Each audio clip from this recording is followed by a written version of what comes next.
Shalom semuanya. Selamat pagi, apa kabar? Dalam kemurahan Tuhan ya. Mari saya ajak kita berdoa sekali lagi untuk firman Tuhan. Kita tundukkan kepala. Bapak Surgawi, terima kasih untuk kesempatan ini. Kau selalu setia dalam hidup kami Tuhan. Dan kalau hari ini Tuhan juga dalam kesetiaan-Mu memberkati kami, memberikan kami firman-Mu untuk menjadi guidance dalam hidup kami. Petunjuk Tuhan, kekuatan, penghiburan. Apa yang kami butuhkan Tuhan. Khususnya di hari-hari ke depan ini.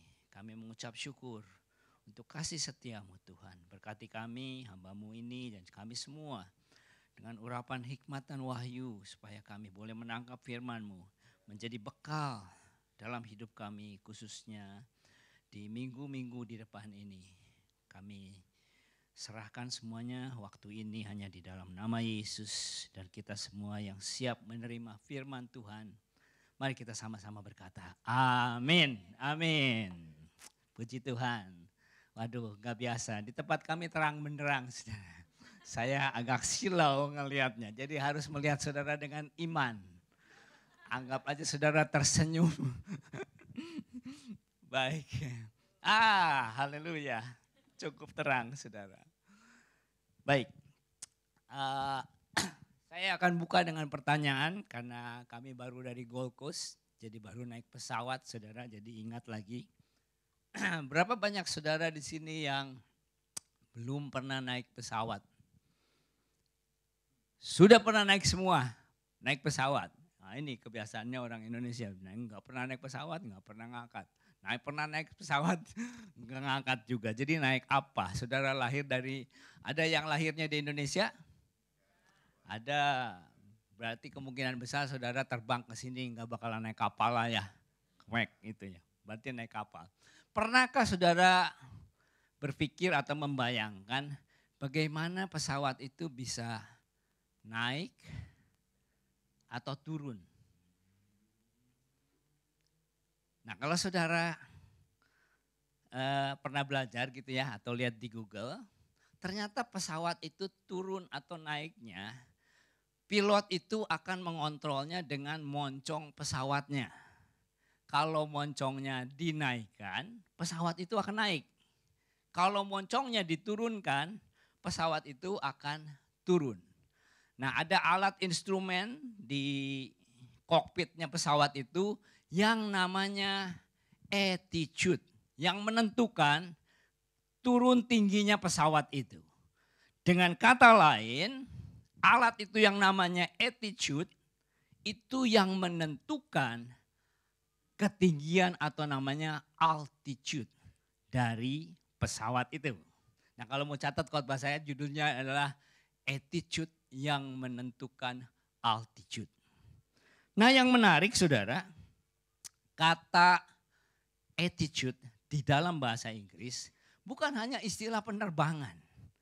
Tapi attitude juga berarti sikap hati. Sikap hati yang menentukan turun naiknya kehidupan kita. Kalau saudara ingat beberapa tahun yang silam ada satu kecelakaan pesawat Lion Air, ingat nggak? Ya, kalau ada yang saudara sempat Google atau bagaimana dengar kabarnya, pesawat itu kecelakaannya, patternnya itu naik, turun begitu ya. Nah itu karena ada kontrol otomatis attitude-nya. Melawan kontrol manual pilotnya. Pilotnya lagi take off nih, kecelakaannya yang Lion Air dan juga pernah lagi di Afrika itu kalau nggak salah, Ethiopia itu sama persis itunya, simptomnya.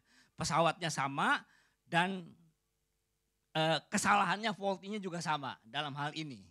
Jadi patternnya begitu, pilotnya mau take off, manual, alat otomatisnya berkata sudah terlalu tinggi, turun katanya.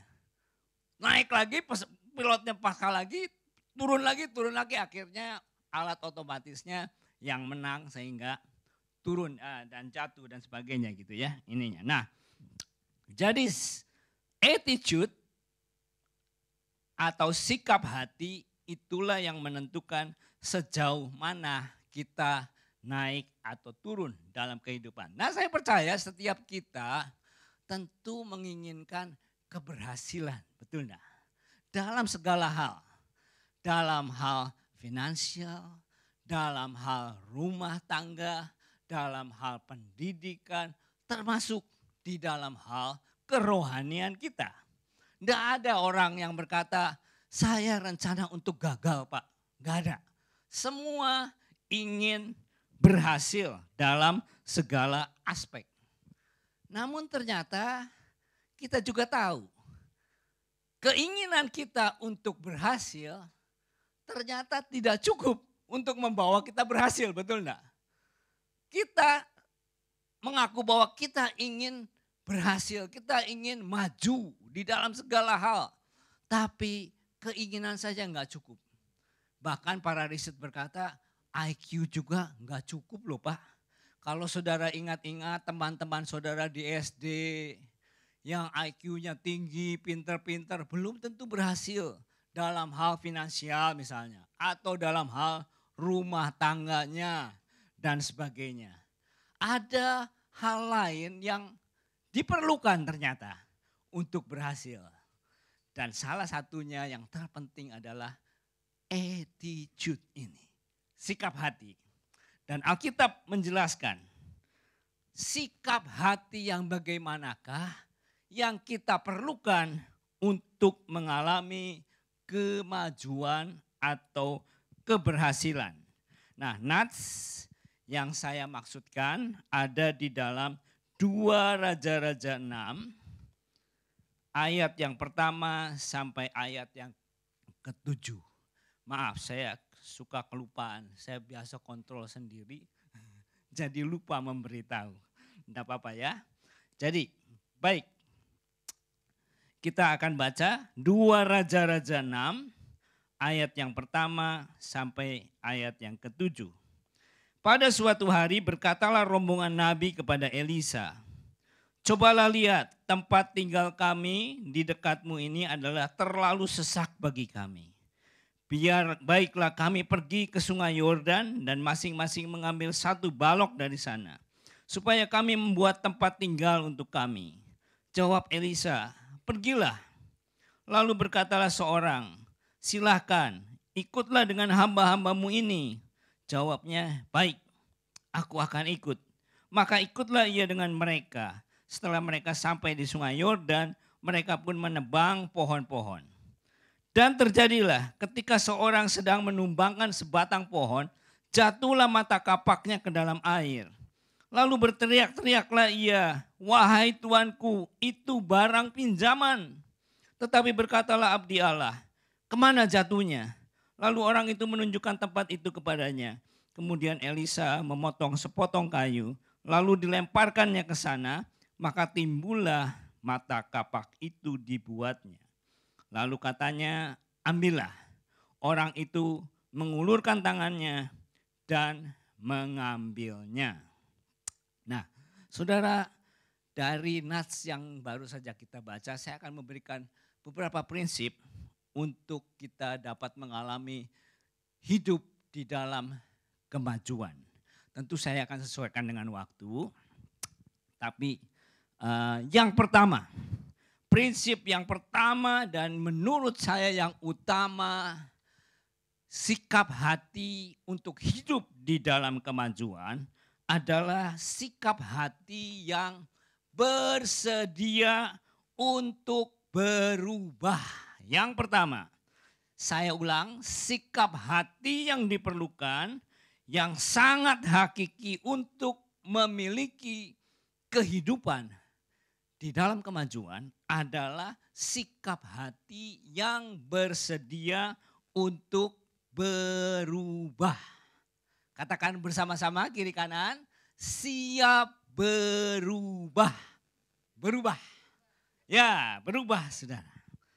Ketika para nabi ini, rombongan nabi ini kepada Elisa, Elisa adalah ketua dari rombongan itu berkata, coba lihat tempat tinggal kami di dekatmu ini adalah terlalu sesak bagi kami.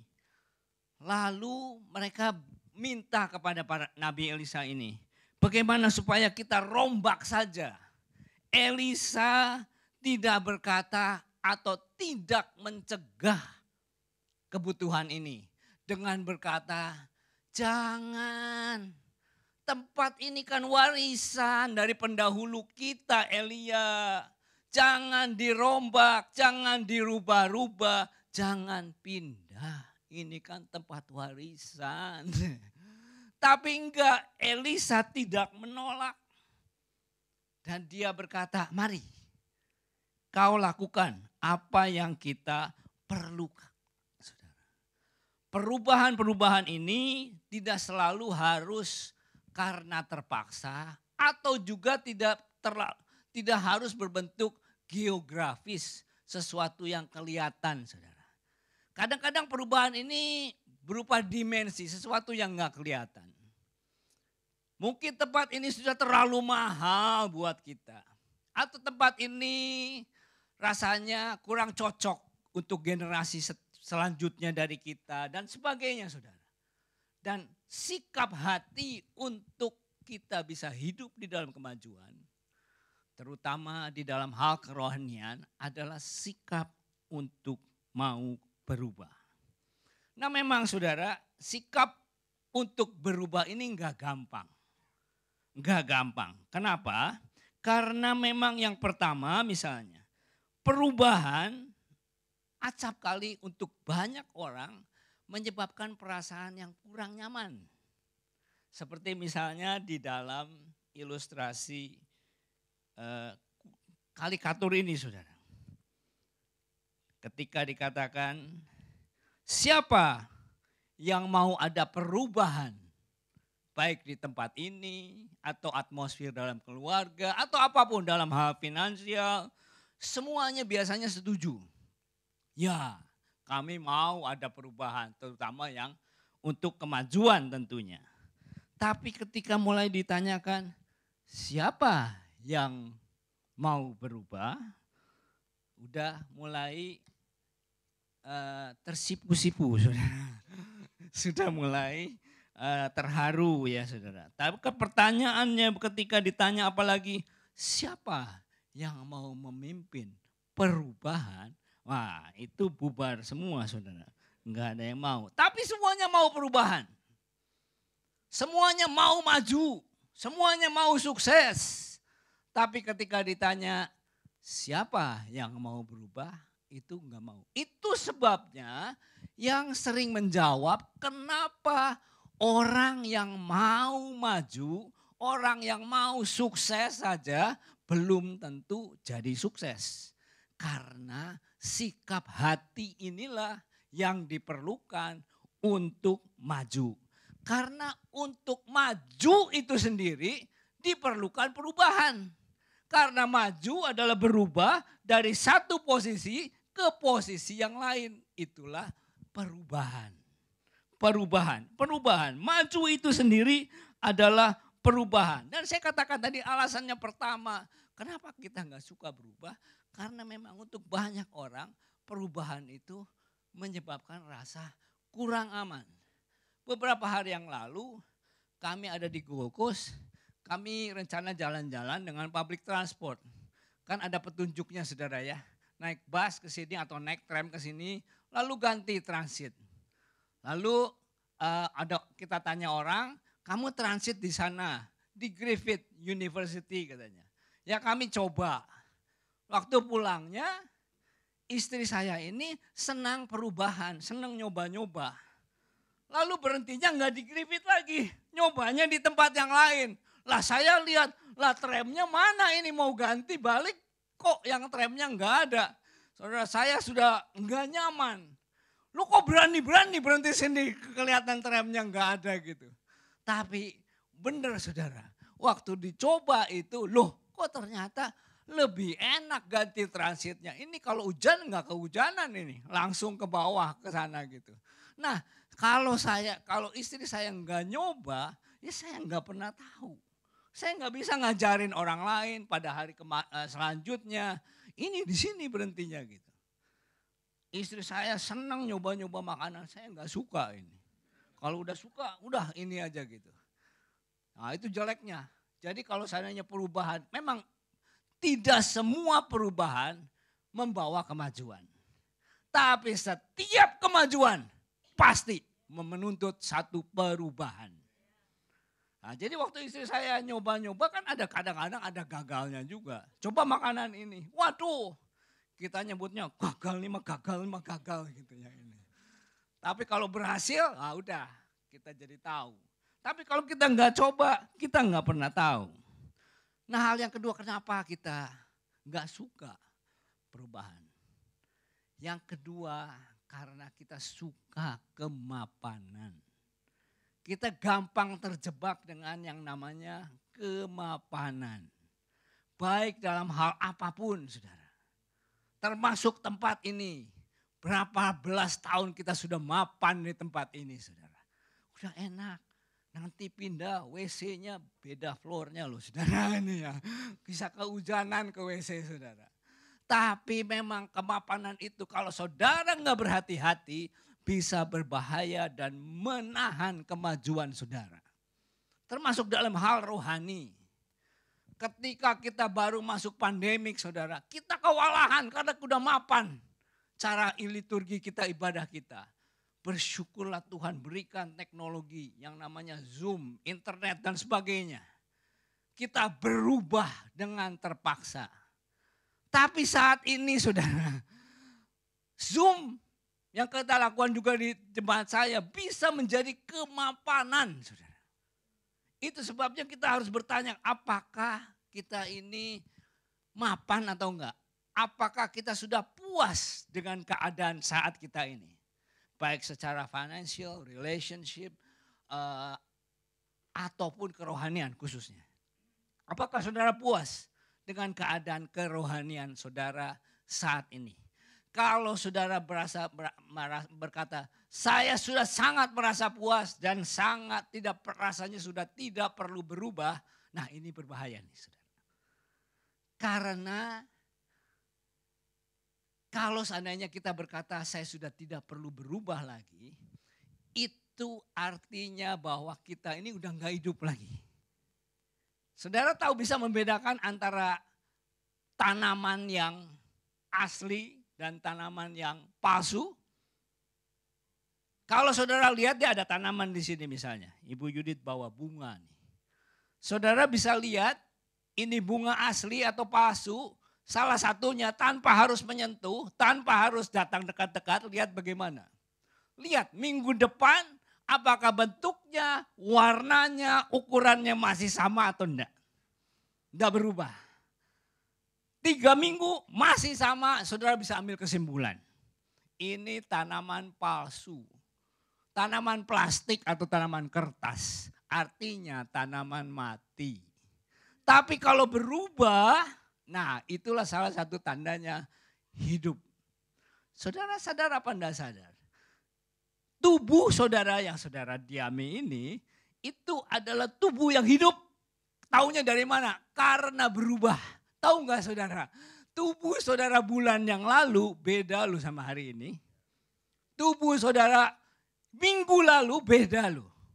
Yang kemarin beda loh sama hari ini. Saudara nggak tahu ada berapa miliar sel yang sudah mati dan digantikan dalam tubuh kita ini.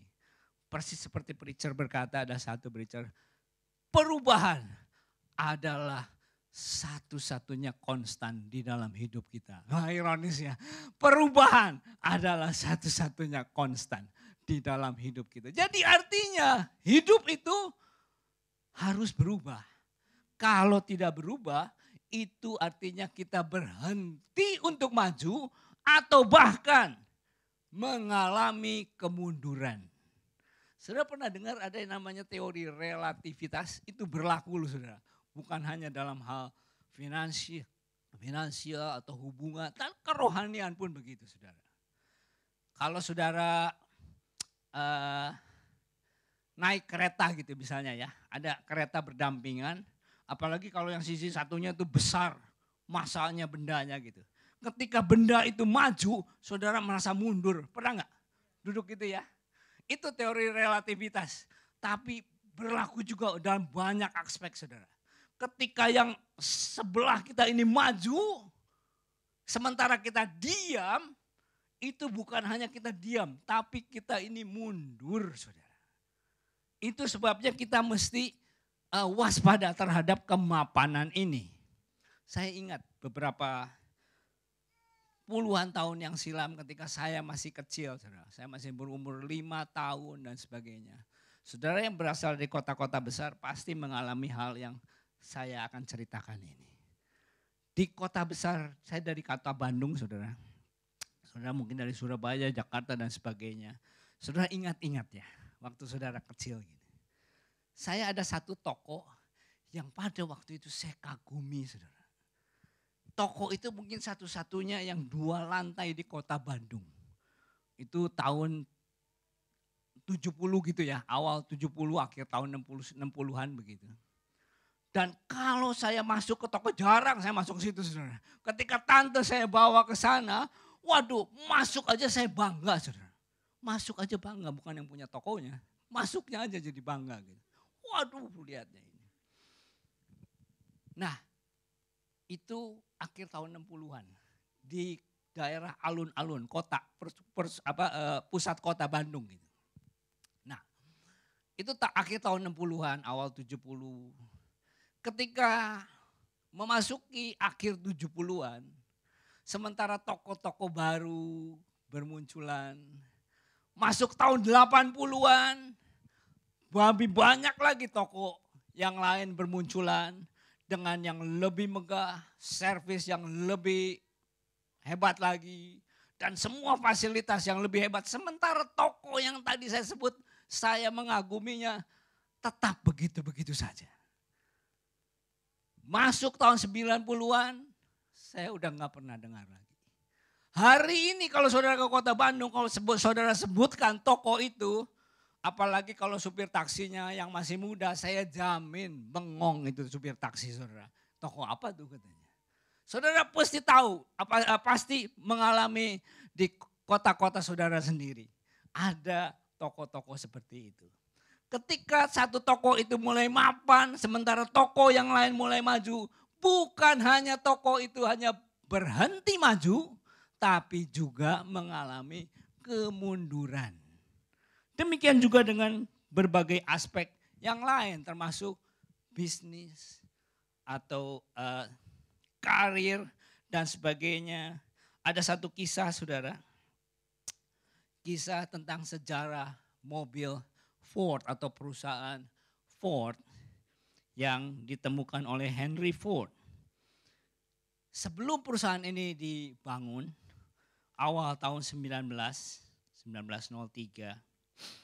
si Henry Ford ini bercita-cita memiliki satu atau menghasilkan mobil yang bisa muat untuk family, mesinnya cukup modern, tapi yang penting harganya terjangkau.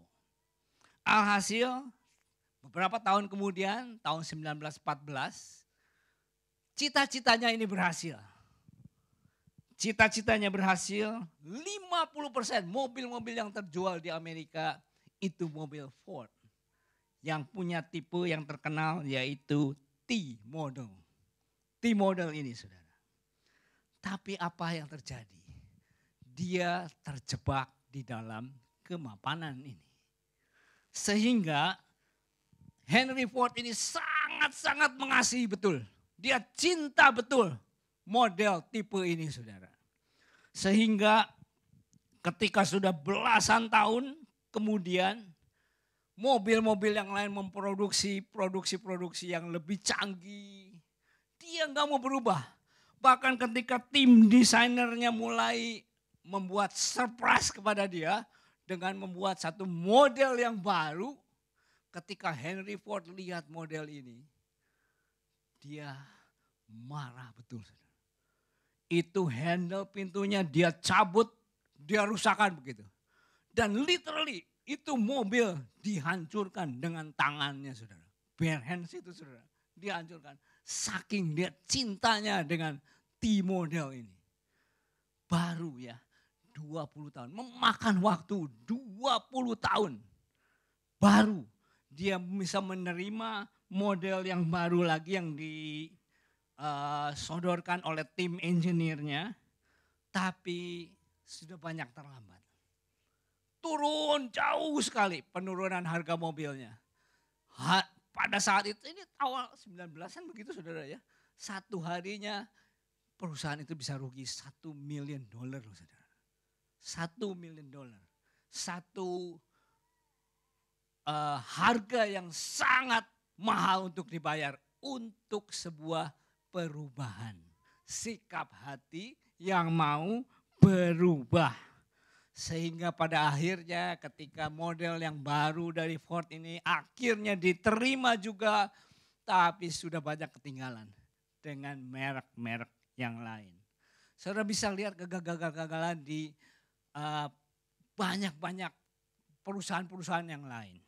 Kodak misalnya, kalau saudara pernah tahu ya, Kodak. Kodak itu sebetulnya salah satu pencetus digital loh saudara. Tahun 1975 mereka sudah ciptakan digital itu. Tapi apa yang dikatakan oleh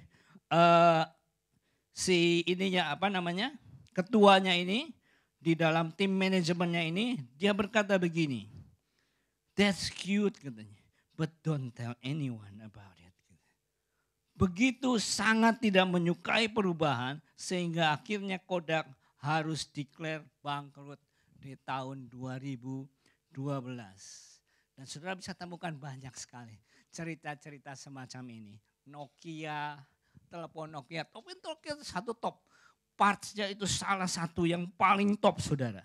Tapi ketika dia reviews, menolak teknologi baru, teknologi yang menggunakan Android ditolak oleh mereka untuk berubah dari sistem mereka yang lama. Harga yang harus dibayar itu fatal terhadap perusahaan ini. Demikian juga di dalam hal kerohanian. Rasul Paulus berkata di dalam Roma 12 ayatnya yang pertama dan kedua.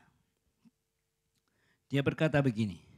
"Karena itu saudara-saudara, demi kemurahan Allah aku menasihatkan kamu, supaya kamu mempersembahkan tubuhmu sebagai persembahan yang hidup, yang kudus dan berkenan kepada Allah.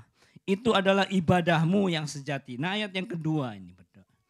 "Janganlah kamu menjadi serupa dengan dunia ini, tapi berubahlah oleh pembaharuan budimu, sehingga kamu dapat membedakan manakah kehendak Allah, apa yang baik, yang berkenan kepada Allah yang sempurna." Berubahlah. Nah, yang menarik adalah dalam versi Amplified Version dikatakan berubahlah ini oleh pembaharuan budi. Ini dikatakan satu istilah yang berubah itu adalah sesuatu yang terus menerus. Terus menerus. Ya, saudara lihat di slide, saya nggak ada di sini, tapi saudara bisa lihat apa yang Amplified Version itu katakan. Sesuatu yang sifatnya present tense, terus menerus. Itu sebabnya perubahan ini adalah bagian dari kehidupan kita, termasuk khususnya dalam hal kerohanian. Saya ingat kalau ngomong sayang sana. Tempat ini saudara, selain kita bertumbuh bersama, melayani bersama, sangat comfortable, juga membawa kenangan manis saudara di tempat ini. Kami sekolah Alkitab di tempat ini. Pak Gideon juga mengalami hal yang sama, Nino, Yapi, Didi, saudara ingat sini ya. Kami banyak mengalami hal-hal yang indah di tempat ini, termasuk sekolah Alkitab. Nah, mengingat sekolah Alkitab, ada satu cerita yang saya ingat tentang perubahan ini. Ada satu dosen yang bercerita ketika dia memulai semester, dia suruh siswa-siswanya untuk mengisi kertas kosong. Coba tuliskan perubahan-perubahan apa yang saudara sudah alami selesai semester-semester yang lalu dan ini semester baru. Coba tuliskan perubahan-perubahan apa yang saudara sudah lakukan dalam semester yang lalu ini. Lalu sementara siswa-siswa ini menulis sekian waktu, lalu diberi tanda oleh dosennya, cukup, tarik garis di bawah, lalu sekarang tuliskan kira-kira perubahan apa lagi yang saudara perlu lakukan di semester yang depan. Dalam hal membaca, di dalam hal devotion, di dalam hal beribadah, melayani dan sebagainya. Tuliskan. Sementara yang lain semua menulis, ada satu mahasiswa yang gak nulis apa-apa. Dia hanya diam aja begitu.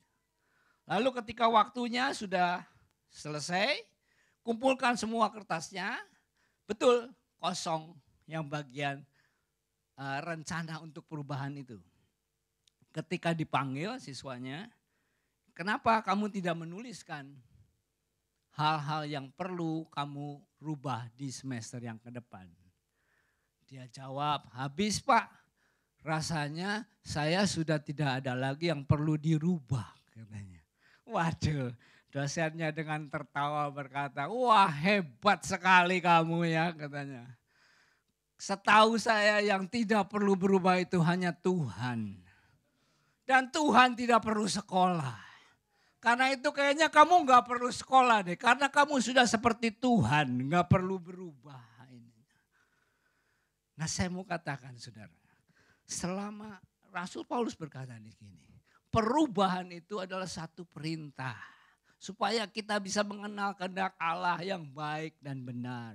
Ibadah kita itu menjadi ibadah yang sejati, semakin sukses, semakin berkenan kepada Allah. Dan dituntut yang namanya perubahan.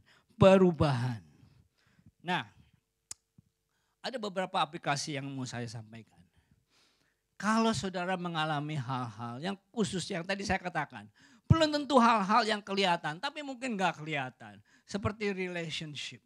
Kalau saudara ada dalam situasi yang membutuhkan atau minimalnya saudara tahu saya butuh lebih maju di dalam hal relationship.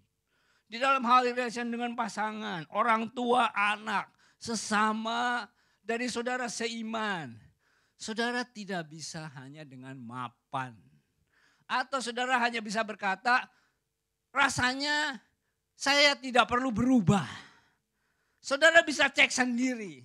Kalau saudara sudah 20 tahun, 30 tahun dan hasilnya tetap sama, relasi saudara ada di level sini, kehidupan kerohanian saudara tetap ada di situ, itu tidak mungkin berubah dengan otomatis. Saudara yang harus melakukan perubahan itu sendiri. Saya kurang tahu persis siapa yang mengatakan. Ada yang mengatakannya Albert Einstein. Tapi saya enggak sure saudara. Tapi pernyataannya berkata begini. Apa bedanya orang gila dan orang normal? Dia bertanya begitu. Lalu kalau benar ini Albert Einstein ya. Albert Einstein berkata begini.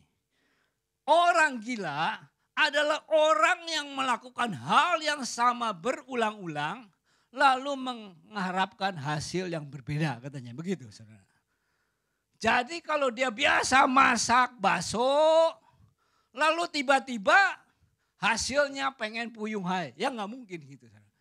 Tapi dia tidak berputus asa. Dia coba lagi bakso lagi gitu. Ya 20 tahun 30 tahun gak bakalan jadi puyung hai saudara. Ada dalam hal relasi kita. Pasangan kita atau di gereja atau apapun ya. Dia pengennya berubah. Itu seperti listrik kan ada switchnya di situ. Kalau udah switch begitu cetak nggak nyala-nyala. Mau sampai 30 tahun juga ya tetap nggak nyala betul nggak saudara. Ada something wrongnya. Ada yang harus dirubah. Karena itu ini salah satu aplikasi yang mau sampaikan dalam poin yang pertama ini saudara. Saudara harus cek, saudara harus aware. Apakah ada sesuatu yang sifatnya mapan? Adakah sesuatu yang saudara mau berubah, lakukan untuk maju? Kalau tidak berubah-berubah, saudara harus lakukan sesuatu. Baik itu di dalam hal finansial, dalam hal karir, di dalam hal relationship, dalam hal kesehatan. Terutama di dalam hal kerohanian. Di dalam hal kerohanian. Aplikasi yang kedua. Aplikasi yang kedua. Di dalam kebudayaan Jepang, ada satu kebudayaan yang menarik, saudara. Mereka menyebutnya dengan istilah Kaizen. Kaizen. Ada yang pernah dengar? Nanti saudara boleh Google ya. Kaizen. Budaya Kaizen ini menariknya adalah budaya yang ditanamkan kepada masyarakat Jepang, khususnya di dalam perusahaan-perusahaan mereka, saudara. Ditanamkan sedemikian rupa budaya ini sehingga budaya ini menjadi boleh dikata mendarah daging di dalam setiap pegawai perusahaan, saudara. Tapi rupanya udah menjadi memasyarakat ya. Jadi bukan hanya di dunia bisnis dan dalam pekerjaan aja.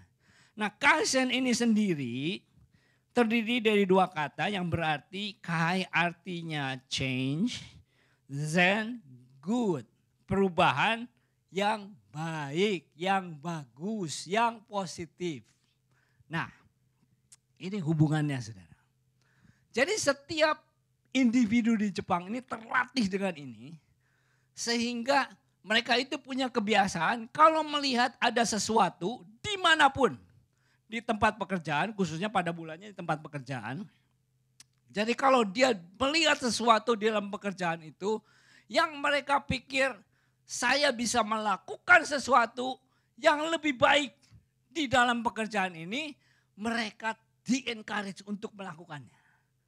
Misalnya, saudara datang masuk ke sini.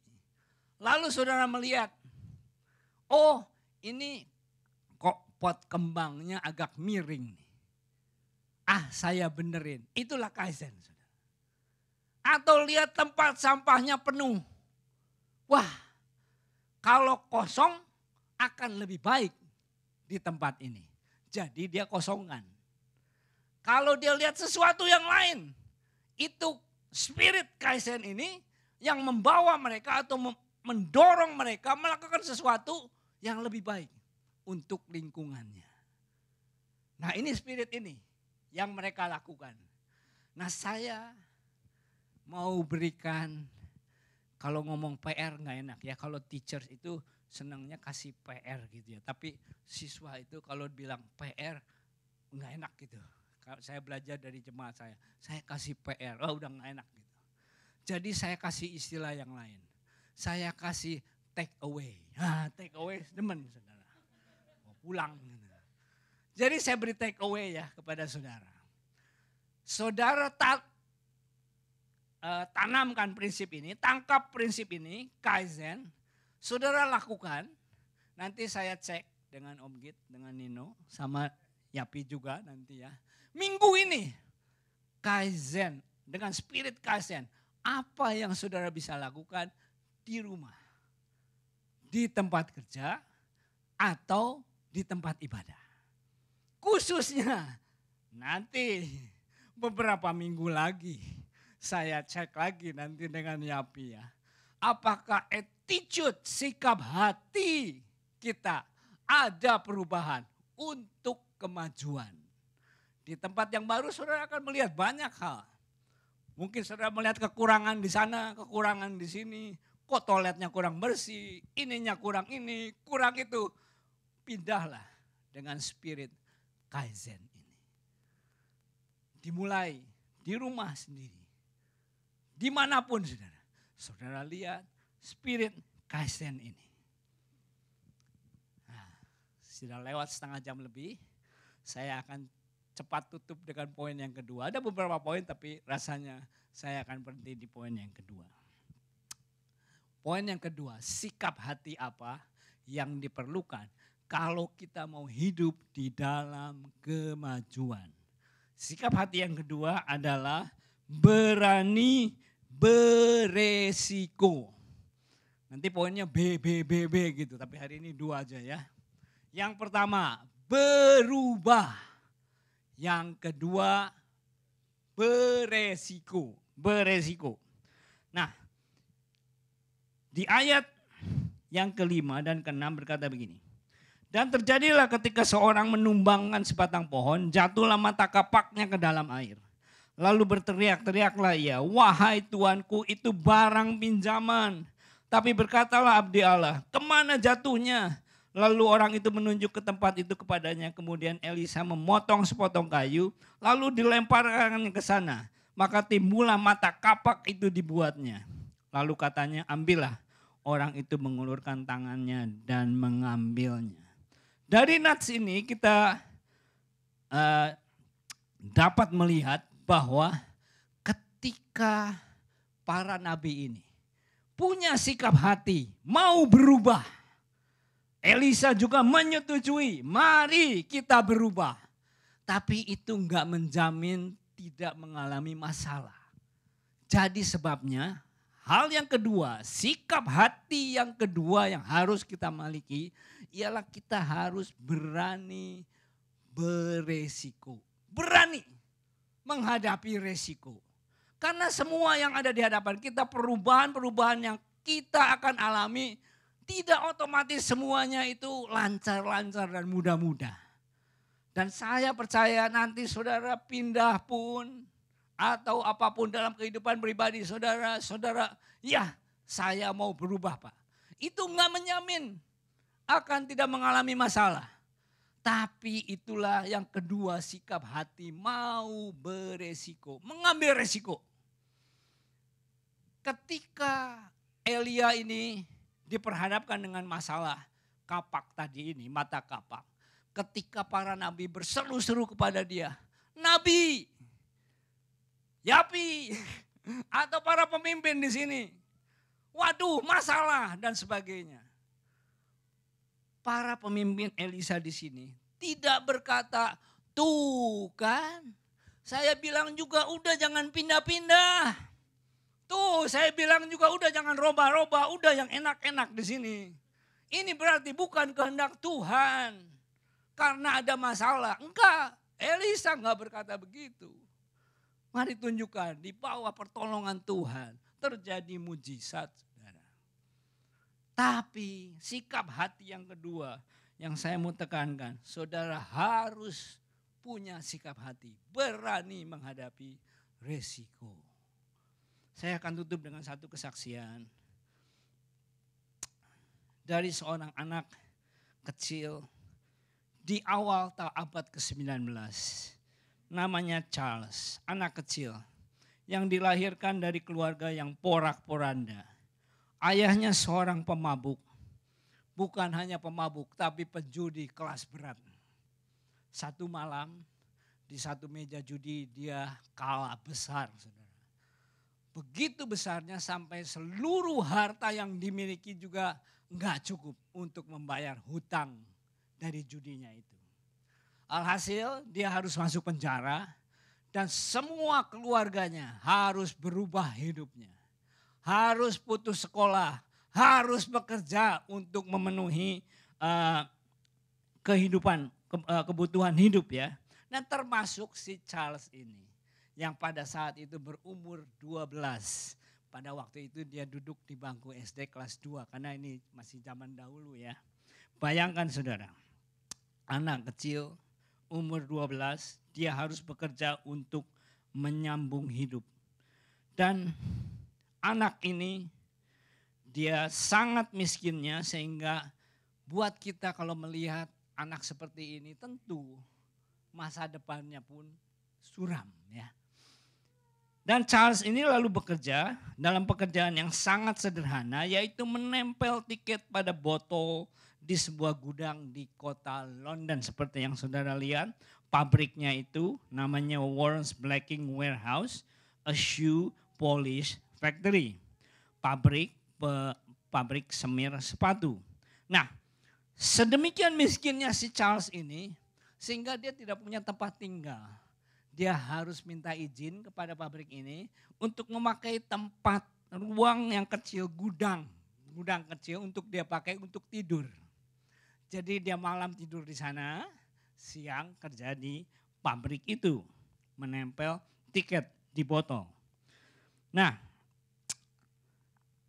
Si Charles ini yang drop out di kelas 2 SD ini dengan pekerjaan yang sangat sederhana dan upah yang sangat rendah, tapi dia memiliki spirit yang mau berubah dan berani mengambil resiko.